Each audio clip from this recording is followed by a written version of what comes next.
the keys are to the glory days at the stick. From who's got it better than us to brick by brick.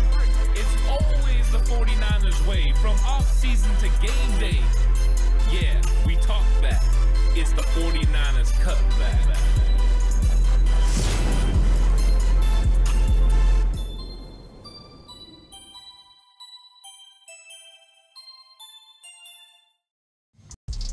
It's 49ers Cutback Podcast time. Welcome to the show, everyone.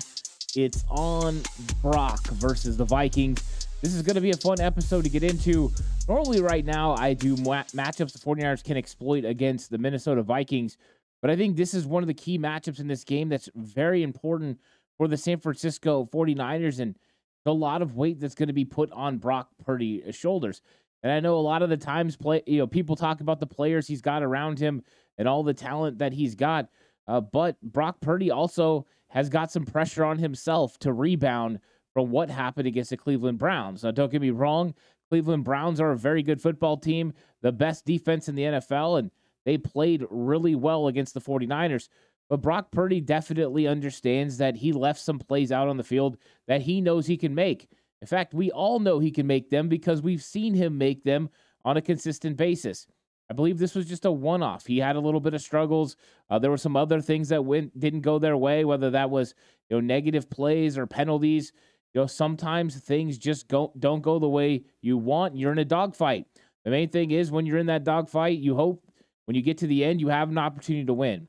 The 49ers did that, and Brock Purdy's a big reason why, leading him on that last drive down the field, making some clutch throws in the process. But now he's going to be going against a Minnesota Vikings team that is looking to keep their season going, because at 2-4, they are potentially a loss away from the front office looking at this and just completely blowing the thing up, trading away big-time players like potentially Danielle Hunter, or even trying to move Kirk Cousins, which we know Cousins says he doesn't want to go anywhere. But they could go into full rebuild mode. They could start looking to the draft and looking to acquire as many assets as possible. Would they win over the 49ers, though? The Minnesota Vikings stay in the thick of things, especially in the NFC North and in the NFC playoff picture. They're not out of it. So this is a significant game for them. They're going to be highly motivated, and they're a very aggressive team. They like to bring the blitz. They like to come up around the line of scrimmage and put pressure on the offensive line and on the offense to make the right read at the right time. And this is not something new that Brock Purdy hasn't seen before. The New York Giants blitzed him at a high rate. He just went against a Cleveland Browns defense that kept 8 in the box and ran a single high safety pretty much the entire game. So he has an understanding of what he's going against. But I'm going to explain in this episode why it's on Brock first, and then we'll go through some key matchups as well, that are going to be ones the 49ers need to make sure they win against the Minnesota Vikings, and maybe ones that they can exploit against a pretty good Minnesota Vikings team. I don't think they're great. I don't think they're bad. I think they're kind of middle of the road in the NFL, and the 49ers have to make sure they win the games they're supposed to win. It's a Texas showdown in the postseason, and Bet Online is your number one source for all your baseball wagering info. With up-to-minute stats, news, scores, and matchup breakdowns, get the latest game odds, spreads, and totals for the NFL and college football at your fingertips with Bet Online's real-time updates on statistics, news, and odds. We have everything you need to stay up to speed on the LCS all the way through the World Series. Head to the website today or use your mobile device to get in on the action. Don't forget to use your promo code BELIEVE, that's BLEAV, to receive your 50% welcome bonus on your first deposit. Bet Online, where the game starts. So let's get into this. What does Brock Purdy need to do with it all being on him? And of course, I say it's all on him, but the fact is what it really on him is him leading the charge, him making the first decision that impacts the rest of the things that happen. All the dominoes fall into place with what Brock Purdy sees and what he relates to his teammates. Of course, he gets the plays from Kyle Shanahan, but it's his job to make sure they're in the right play, the right formation, the right motion, and that he makes the right call. It's really tough, and that's why it's not easy to be an NFL quarterback in this league and why there's not very many great quarterbacks in the league. It's tough business, and guess what? Everyone on the opposing side of the field is really good. It doesn't matter if that team is a 0 team, they haven't won a single game, or if they are undefeated, these guys have a lot of talent, and on any given day, they can make a big-time play for their football team. So it's about Brock executing and being accurate. One of the things we noticed in this football game was Brock was a little inaccurate with his throws, especially on throws that were over the middle. Anything up the hash or something breaking over the middle, Brock Purdy was throwing those footballs behind the football player. And the week before, it was Brandon Ayuk. This time, it was pretty much everyone that ran those routes. So where he threw with great precision in the Dallas Cowboy games, over the middle of the field, over the top of linebackers, to the exact right spot they were supposed to be. In this game, it wasn't as fluid. He didn't look as comfortable. He was drifting a little bit more. Could that have been, the feeling of pressure? I think in some instances, pressure played into the fact maybe he didn't have his feet exactly where he wanted to be able to drive the football downfield. But that's ultimately what causes Brock Purdy to have his first interception. The ball is thrown significantly behind Brandon Ayuk, and really there's no reason for it. Brandon Ayuk has plenty of room in front of him to be able to catch the football and get yards after the catch. There's no risk of a safety getting to the play. With the design of the play, Kyle Shanahan had taken Rodney McLeod out of the middle of the field and kept him at bay so he could make that throw to Brandon Ayuk. So Brock Purdy was just a little bit off. And guess what? That happens in the NFL. Quarterbacks have bad days. Offensive linemen have bad days. It's just the way it goes. Everyone can't be the top of their game 17 weeks of the season. What you're hoping is you're better more times than you're not. And when you get into the playoffs, you play the best football that you can possibly play through the playoffs and Super Bowl. That is your ultimate goal. So Brock Purdy's just got to make sure he ties it together. He's got to make sure he puts his body in a good position to be able to throw these footballs down the field with accuracy. So I'm sure they're going to get some work in. Coach Brian Griese will work on his framework, make sure he's throwing the ball with the proper technique and form to execute these plays. He throws with great anticipation. He just didn't get them where they were supposed to be when they were supposed to be there. So that's something that Brock Purdy's got to make sure he handles this week. If he does, the 49ers are going to have opportunities against this Vikings defense. The Vikings defense is pretty good. They give up about 218 yards through the air, which is pretty good in today's NFL. That's nothing to be disappointed about if you're a Vikings fan. That's a pretty good amount on defense. And I went back and watched their game against Kansas City, and they were effective at times against Patrick Mahomes, Travis Kelce, and that Kansas City Chiefs offense. So they do have the ability to make it difficult for Brock Purdy. One of the reasons they can make it difficult for Brock Purdy is Danielle Hunter.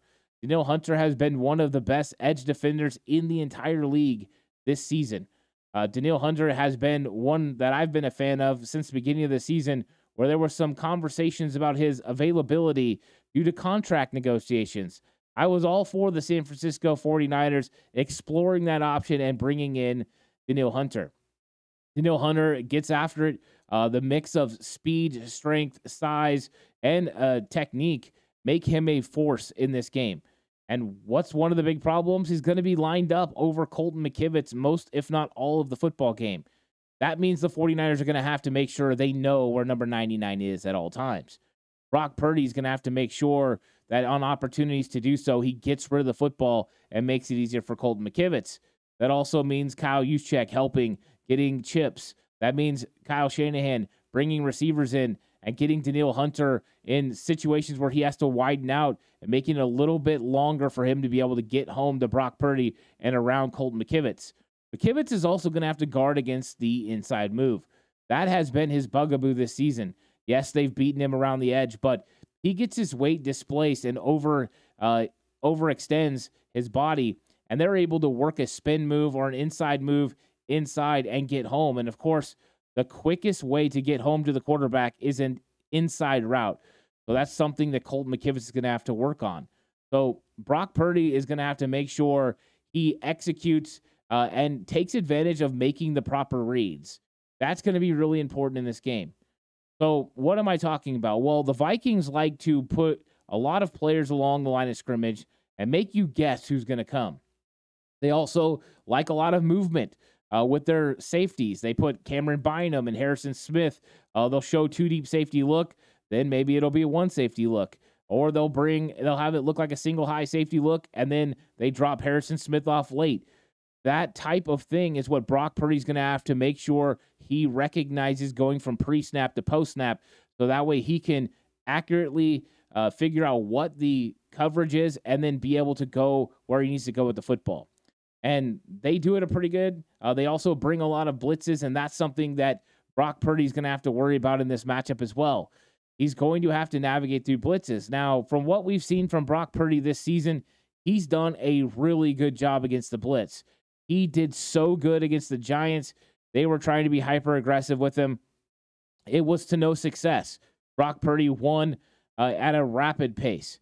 And now Cleveland had a little bit of success by confusing the looks and confusing the protections for the San Francisco 49ers offensive line, showing one player on one side. They would slide protect that way. They would bring someone coming from the other side, and they were really throwing off some of the 49ers protections. So that's something Brock's going to have to make sure him and Jake Brendel are on the same page, making sure there's no players coming free. You don't want situations where you get a Danielle Hunter coming free or a linebacker or even some of the corners that they will blitz coming off the edge, like a Caleb Evans, or they'll even blitz some of their safeties like Cameron Bynum. You have to make sure you locate the blitzer and then defeat the blitz by throwing where the blitz just vacated. That is where the weakness is going to be in the defense. So Brock has a lot on his plate this week, but he does every week. I think this one is just more focused and heightened on him because he could be without some of the weapons. We don't know the status yet as far as game time for Christian McCaffrey, Deebo Samuel, or Trent Williams. Being without Deebo and Christian McCaffrey could make it a little bit more difficult on this 49ers offense. Of course, Deebo Samuel came out and said he's feeling a lot better. He's going to do everything in his power to play on Monday versus the Minnesota Vikings. We'll see what that looks like. We don't know the status of Christian McCaffrey other than it's a pain tolerance issue, but we don't know how much pain he's in. So these are things that are going to have to be answered during the week, which means Brock Purdy's got to make sure he's on his P's and Q's. He's locked in for this matchup, and he can take over and make sure he distributes the football to all the other players he still has. He still has Brandon Ayuk. He still has George Kittle. He's still going to have third and Jawan, and he's going to have a significant run game, at least the ability to have one with Elijah Mitchell and Jordan Mason behind him. So he's going to have an opportunity to make sure he can win in these situations, but he's got to get him in the right call. Single high safety, try to throw the ball if you're Brock. Two high safety, check to a run. Get it to Mitchell, get it to Mason, and let them get some yardage on the ground. The Minnesota Vikings give up 112 yards rushing per game, so you can think the 49ers will be able to establish a run game. Anything from 120 to 130 yards in this football game means the 49ers have a really good shot at winning because that will slow down the blitz for the Minnesota Vikings. That will protect the offensive line. It will presumably make sure they stay on schedule and don't face third and longs, which they have to do. And it'll also take some of the pressure off Brock because now they'll be able to run play action and get those linebackers to engage so they can't drop as far as they were last week with Owosu Karamoa almost coming down with a pick because he got a little bit extra drop on a ball down the field. So those types of things are pivotal to Kyle Shanahan's offense, and Brock Purdy is the right guy. He can handle this. I have full faith in Brock still that he's going to be able to go out there, make the proper reads, get the 49ers in the right situations, call the right play, and then the team can execute against this Minnesota Vikings offense. Not easy, but Brock can do it. So recognizing blitz, recognizing single high safety looks, which means 8-man boxes, 49ers can still run against it. They did against Cleveland the entire first drive. All those plays were against an 8-man box. It was actually pretty impressive. Then he has to make proper reads. Whether the blitz is coming or not, he has to recognize where he needs to go with the football, and then he needs to execute and be accurate with the football. If he does that, that means he takes care of the football. The 49ers stay on schedule. They convert on third down. In those cases, that means the 49ers win. So there's a lot on Brock Purdy's shoulders, but I fully believe he has the ability to not only get it done, but to exceed expectations.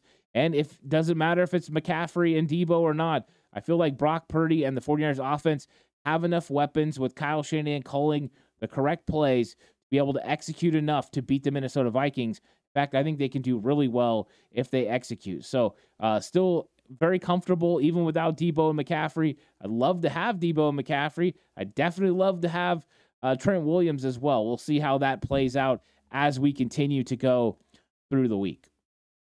Other matchups to talk about, I brought up Elijah Mitchell and Jordan Mason. It's going to be significant for them to be able to get a run game going. So one thing that Christian McCaffrey has brought to the 49ers is consistency in the run game. The 49ers have been averaging well over 140 yards per game. They're at 146 right now, and they had been at one time over 150-plus yards on the ground every game. So even though Cleveland played the 49ers well, the 49ers still got 106 yards on the ground. It just shows that they're a very good rushing attack. And if Christian McCaffrey's out, it needs to be Jordan Mason and Elijah Mitchell. And I'm not going to get caught up in on who should it be right now. Should it be Elijah Mitchell? Should it be Jordan Mason? I will say this. I think both of them add something to the 49ers run game. They run in different styles. They're different types of runners. Where you get Elijah Mitchell, he has great vision. He recognizes holes, and he gets vertical extremely fast. He's a physical runner, but he doesn't break tackles like Jordan Mason, where Jordan Mason breaks arm tackles and gets extra yards and falls forward as one of the best running backs to do it in the league. I think it's a nice 1-2 punch between the two of them. I think they're going to be physical. I think they're going to run hard. The thing is, Elijah Mitchell gives you an added aspect in the passing game. But when he's out there, you can still split him out wide in the slot, and they have to honor him being out there because he has the potential to win. He's proven it in this league that he can go out there and run some of the routes that they expect, from a like Christian McCaffrey, whip routes, Texas routes, wheel routes. He can handle those, and he can catch the football, and he's dangerous with the ball in his hands in the open field. So I think that's one area the 49ers need to make sure they keep in their game plan is still using the running backs to take advantage of matchups against the Minnesota Vikings defense. Jordan Mason, I don't know. I know he can catch the ball.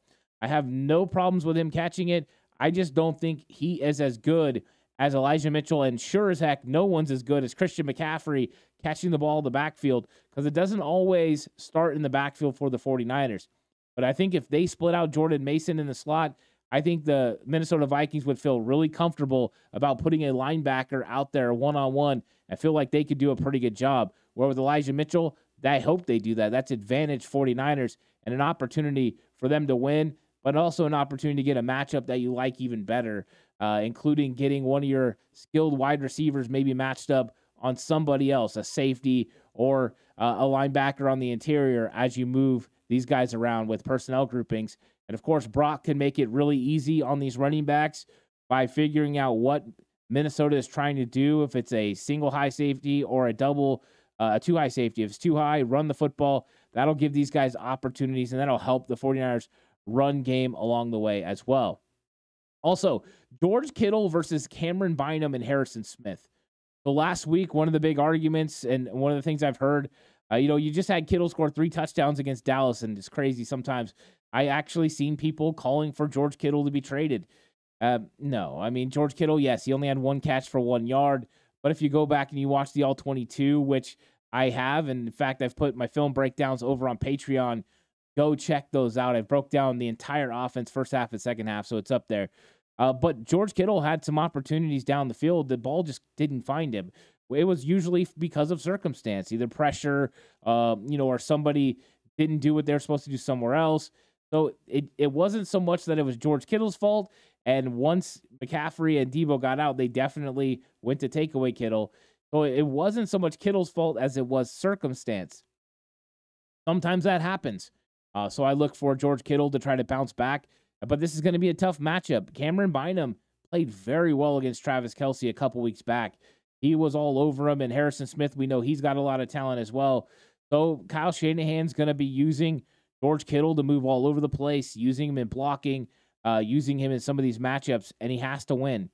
This is one of those key matchups the 49ers need to win, is George Kittle getting open and making plays, so that way everything is not on Brandon Ayuk. You can't keep all the pressure on Brandon Ayuk. We need George Kittle to be the all-pro tight end he can be. I think he's going to get open. I think he's going to make catches. Whether Debo and McCaffrey are there, Kyle Shanahan will scheme it up for him to be able to have opportunities, and he still can prove that he's one of the best tight ends in the entire league, and I think he will in this game. So that's going to be an interesting matchup, getting those matchups, especially against the blitz, because they like to blitz those guys too, those safeties. And if they blitz and George Kittle has some freedom, he's got to be able to recognize what he's supposed to do. If he's the hot route, get the football and make something happen afterwards. That's something Brock Purdy is going to have to be very well equipped on this week, is where's my hot, make sure I locate it, determine where the blitz is coming from, and then locate my hot route and get the ball out quickly. Make sure you stay on schedule. First and second success leads to third and short, which ultimately leads to third down success. Can't go 3 of 12 again like you did against Cleveland and expect to win a football game. Convert on third down, take care of the football, and you'll be just fine. And then Brandon Ayuk. Brandon Ayuk was still getting open. Brandon Ayuk probably is upset. He had a couple opportunities to score touchdowns last week against Cleveland, and they didn't work out. He's going to be looking to make some big-time plays in this game against the Vikings. And I think I like one of the matchups, and that's Brandon Ayuk versus Caleb Evans. So we know that the Minnesota Vikings have a very talented defense, and they have some good cornerbacks as well. Byron Murphy plays the other side.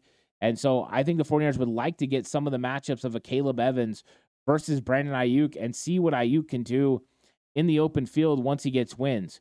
On that last drive last week against Cleveland, we saw it. He was able to get free and then get up the field and get some really positive yards. And that absolutely jump-started the 49ers offense on that last drive. But he also beat Denzel Ward deep. If he didn't hesitate at the top of his route, he probably would have had the ball right in his chest for a touchdown. And so those are some things that I know Ayuk is going to want to take advantage of in this football game, and he's going to be a big focus for the Minnesota Vikings. If Christian McCaffrey and Debo aren't out there, they're going into that game to take away Brandon Ayuk and to take away George Kittle, and those guys still have to find ways to win. They have to make sure they can be effective. And a lot of that's going to go into that. Once that running game gets established and the Vikings have to commit to stopping the run, that's going to leave opportunities for one-on-one matchups for each of them. And when Brock Purdy locates them, he has to make sure he gets them the football so they can win. And that's going to be huge in this football game. And then, of course, once they get Mekhi Blackmon in the game in the nickel situation, 49ers have been running a lot of 21 personnel, which is 2 running backs, 1 tight end, which usually keeps defenses in their base sets. But if the Vikings decide to go nickel against the 49ers 11 personnel, that's 3 wide receivers, 1 tight end, then, yeah, I think that sometimes you'll see Mekhi Blackmon. And when that happens, Jawan Jennings, Ray McLeod, they have to win. Whoever's on him needs to make sure they win those. I think I would love it if it was Debo Samuel. I think that's a good situation for Debo. I think he could win consistently. One thing I noticed on film, Minnesota Vikings fly around. They absolutely fly around and make plays. Pretty good tacklers. So the Yak Attack's got to make sure they get some extra yardage on some of these plays. That's for sure. So Brock Purdy is going to be a big emphasis in this game, making sure he pulls the trigger in the right way. And right, these are some of the question marks that people have had about him. Can he succeed, when he doesn't have all the playmakers around him? And the answer is yes. We've seen him do it before without Ayuk. We've seen him do it before without Kittle. We've seen him do it before for short patches of time without Christian McCaffrey. So he can definitely get it done. And I think this is going to be one of those games where Kyle Shanahan somewhat leans on Brock Purdy, and they go out there and they realize this is how they have to do it to be able to consistently win. And I think they're going to get it done in this game. So I'm super hyped about the 49ers getting back out there on Monday Night Football and be able to reaffirm themselves as one of the best teams in the league. Minnesota Vikings are not a pushover, so it'll be a tough test for the 49ers, but I think it's a test they're up for, that they can definitely go in there and win. But there's some key matchups that are going to have to go to help Brock Purdy, and a lot of it has to do with protection. Colt McKivitz versus Danielle Hunter. That's going to be absolutely crazy. Can the 49ers walk in with a win? I think they have the opportunity to do so, and I think they can. But they're going to have to make sure they go out there and execute. Execution is the key to make sure you get the victory. The 49ers have the tools to do it. They have the quarterback. They have the other players to do it, whether McCaffrey and Debo are out there, whether Trent Williams is out there. You still got to win football games. You got to have that next man up mentality. It's tough when those are the big-time players. Those are 3 all-pro caliber players. But it could be huge in this football game for Brock to be able to step up and assert himself as a leader and make all these big-time throws. And just knowing the moxie of the kid, I really do think he's going to do that in this game. So like the video, subscribe to the channel if you haven't already. Really appreciate it. If you're listening on audio platform, 49ers Cutback on Believe, please give it a 5-star rating. And just like always, this episode is brought to you by Bet Online, where the game starts. Lots of content coming out this week. I'll catch you guys on the next one. Until then, stay safe. Remember, the right way is always the 49ers way.